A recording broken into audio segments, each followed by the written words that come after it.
They're suffering because they filed a lawsuit that is slowly being shown to be a fabrication. I think that's where they're suffering. And I think that had they not filed the lawsuit, they wouldn't be suffering.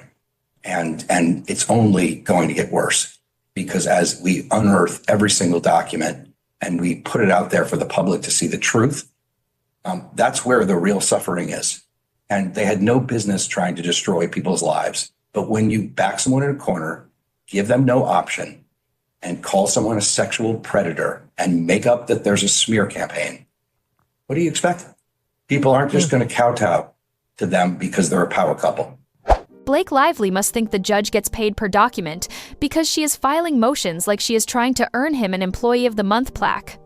She is tossing paperwork at the court faster than Wayfarer can breathe, and now she is doing it days before the deadline that could end her entire case.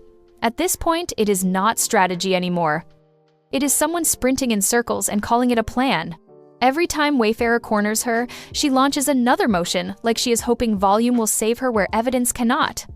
And the funniest part is, she acts like these filings are noble, righteous, necessary, like she is single-handedly protecting justice. Meanwhile, the docket looks like a landfill. Judges do not need this many pages unless they are building a house out of them, but Blake keeps shoving them in anyway, hoping one will magically change the laws of reality. And nothing proves how chaotic this has become more than what she just filed. Another motion to compel. Another declaration. Another attempt to drown Wayfarer in paperwork right before the one deadline she cannot hide from. Her opposition to Wayfarer's summary judgment and judgment on the pleadings is due Wednesday. The most important filing of her life. The document that decides whether she gets a trial or whether the judge ends this entire circus with a single order. And instead of preparing that brief, she is throwing more filings at the court like it is a toddler playing keep away. Her lawyer submitted a declaration saying Wayfarer gave them a Fourth Amended privilege log, and she wants the court to force Wayfarer to hand over every single document listed. She is begging the judge for more evidence like she is starving, except she is the one who leaked half the universe to the New York Times months ago. She is pretending she does not have enough when the problem is she has too much. Too many contradictions, too many self-drags, too many receipts that point back to her and Ryan. You do not file a motion like this 2 days before a summary judgment deadline unless you are absolutely terrified of writing your opposition. You do not scramble for documents at the finish line unless you know you do not have what you told the world you did. She is not trying to strengthen her case. She is trying to avoid confronting it. She is trying to bury the judge in paper cuts and hoping he gets distracted long enough to forget Wednesday is coming. Except judges do not forget. Judges have calendars. And Blake is sprinting out of time, while Wayfarer stands perfectly still. And the wildest part is that she genuinely seems to believe this mountain of filings somehow proves she is in control, as if burying the court in paper automatically earns her credibility. But everyone watching can see the truth. Every motion she adds is another crack in the armor, another tell, another sign she is not leading this case. She is reacting to it. Wayfarer drops one filing, and Blake responds by flipping a whole table and throwing paperwork everywhere. It is not dominance, it is panic theater. The new motion makes it even more obvious. She is demanding more documents because she knows the documents she already filed are the problem. Every time she tries to attack Wayfarer, she exposes her lack of evidence more. Every time she thinks she is landing a hit, she knocks herself off balance. If this were a movie, the audience would be yelling at the screen, telling her to throw in the towel. Throw it down! Throw it down! Throw it damn down! But this is Blake's pattern. File first, think later. Accuse loudly, explain never. She loves noise because noise buys time. Noise creates confusion. Noise gives her and Ryan the illusion of momentum. But none of it changes the reality that Wednesday is coming, and summary judgment is where noise goes to die. Motions to compel do not save you from evidence that contradicts your story. Privilege logs do not erase timelines or leaked texts or failed marketing stunts. And the judge is not going to let her bury the truth under a pile of PDFs. Which brings us back to the spoliation fiasco, the motion where she swears that Wayfarer deleting a handful of signal messages somehow proves a conspiracy. Except even her own timeline chokes on that claim. The backlash did not happen in 2 days. It built over weeks because the public reacted to things they saw with their own eyes. Wardrobe decisions, interviews, press tours, marketing stunts, and everything Wayfarer laid out in their responses lines up with what the internet already noticed in real time. Blake can blame Signal all she wants, but Signal is not the reason people rolled their eyes at that domestic violence cocktail pairing or the hair product stunt or the off-key interviews. That was her. That was her team. That was maximum effort. That was Ryan. Wayfarer's defenses were a mirror. And the worst part for Blake is that her own filings are what forced that mirror into the judge's hands. She filed thinking she was exposing Wayfarer. Instead, she exposed herself. Her contradictions, her media strategy, her scramble to take creative control, her decision to sideline Baldoni from his own film, her obsession with shaping the narrative even as it slipped out of her hands.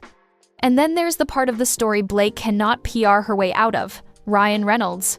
Because once Wayfarer laid out their defenses, everything suddenly pointed in one direction. The marketing disasters, the tone-deaf promotional ideas, the jealous husband skit, the maximum effort fingerprints on every misstep, the choice to mix domestic violence themes with alcohol and haircare branding, the public backlash, the failed attempts to spin it all as creative genius. It was not a smear campaign. It was the natural result of a marketing plan that treated a serious story like a quirky influencer rollout. And now Ryan is tangled in every thread of this mess. Because if maximum effort pushed the marketing strategy, then maximum effort set the tone. And if maximum effort set the tone, then Ryan put the match to the gasoline. Blake may be the face of this lawsuit, but the filings make it clear she did not run this fiasco alone. There is a reason she keeps filing motions designed to block Wayfarer from introducing their defenses. She is not trying to protect herself. She is trying to protect him. And you can see the desperation in how she is behaving. Every one of these last-minute filings is less about winning her case and more about delaying the moment when the judge reads through Wayfarer's arguments and realizes the entire collapse came from inside her own camp. She wants the judge stuck in procedural weeds instead of staring at the wildfire. She wants to confuse him long enough to survive Wednesday. But panic filings do not erase facts. They just prove you are scared of them. And here's the part that really seals it. Wayfarer pointed out that everything Blake blames them for was already happening long before she claimed a smear campaign existed. The public frustration, the negative press, the confusion about the film's tone, the awkward energy during promotions, the missing director during key events, the rumors of tension, the unfollowing, the distancing. The stories planted to the Times. All of it happened before she ever claimed Wayfarer retaliated against her. That is why her story falls apart. She is trying to rewrite a timeline the entire internet witnessed in real time. And instead of addressing that, she is flooding the docket with motions like she thinks the judge can be hypnotized by PDF volume. You can almost feel the frantic energy behind her legal team right now. Like they are sprinting through every room of their office, looking for something, anything, that can undo the last 6 months. But you cannot undo a narrative you built yourself. And you cannot erase a meltdown by filing another motion 2 days before a deadline. So now we are here. Blake is drowning the judge in filings. She is burying Wayfarer in demands. She is pretending Signal messages are the key to her innocence, while ignoring the avalanche of evidence that came from her own side.